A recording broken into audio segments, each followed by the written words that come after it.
नमस्कार। आज हम बात करेंगे एक ऐसे दस्तावेज की जो भारत में लगभग हर फाइनेंशियल लेन देन की नींव है। जी हां, पैन कार्ड की। यह सिर्फ एक कार्ड नहीं है, बल्कि हमारी फाइनेंशियल पहचान की चाबी है। कभी सोचा है वो कौन सी एक चीज है जो बैंक में खाता खुलवाने से लेकर कहीं इन्वेस्ट करने तक हर जगह आपके काम आती है? जवाब छिपा है एक 10 अंकों वाले कोड में। तो चलिए शुरू से शुरू करते हैं और सबसे पहले ये समझते हैं कि आखिर ये पैन कार्ड है क्या चीज। तो पैन का पूरा नाम है परमानेंट अकाउंट नंबर। जैसा कि नाम से ही पता चल रहा है, ये एक परमानेंट यानी स्थायी खाता संख्या है। इसे भारत का इनकम टैक्स डिपार्टमेंट जारी करता है और ये एक यूनिक 10 डिजिट का अल्फान्यूमेरिक कोड होता है। मतलब इसमें आपको अक्षर भी मिलेंगे और नंबर भी। और ये कार्ड ना सिर्फ एक नंबर नहीं है, ये तो अपने आप में एक मिनी पहचान पत्र जैसा है। देखिए, इसे इनकम टैक्स डिपार्टमेंट जारी करता है। ये 10 डिजिट का होता है और इस पर नाम, फोटो, जन्म की तारीख और यहां तक कि सिग्नेचर भी होते हैं। अच्छा, ये तो समझ आ गया कि पैन कार्ड क्या है, पर सवाल ये उठता है कि सरकार को इसकी जरूरत ही क्यों पड़ी? इसका एक बहुत ही खास और बड़ा मकसद है।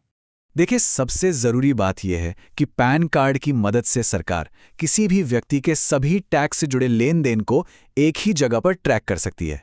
इसे एक तरह का फाइनेंशियल फिंगरप्रिंट समझिए। जैसे जब कोई बड़ी खरीदारी होती है, मान लीजिए कोई प्रॉपर्टी या गाड़ी, तो पैन नंबर ये पक्का करता है कि इनकम टैक्स डिपार्टमेंट को उस लेन देन की खबर हो। इससे होता यह है कि टैक्स चोरी को रोकने में मदद मिलती है और सिस्टम में पारदर्शिता आती है। और हाँ, एक बात तो बिल्कुल पक्की है, अगर इनकम टैक्स रिटर्न यानी आईटीआर फाइल करना है तो पैन कार्ड होना ही चाहिए। मतलब इसके बिना तो काम चलेगा ही नहीं, ये अनिवार्य है। लेकिन रुकिए, पैन कार्ड का काम सिर्फ टैक्स फाइलिंग तक ही खत्म नहीं होता।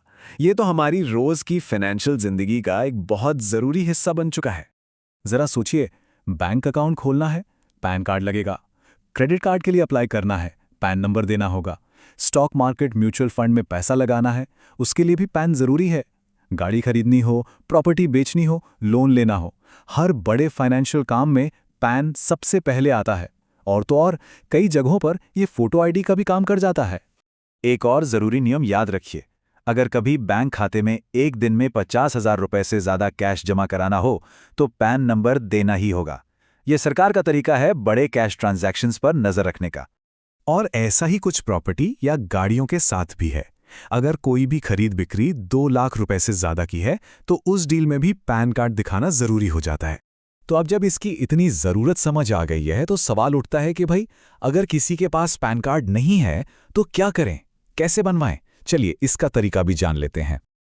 प्रोसेस ना अब काफी आसान हो गया है। बस एनएसडीएल, जिसे अब प्रोटीएन कहते हैं, या फिर यूटीआई टीएसएल की ऑफिशियल वेबसाइट पर जाना है।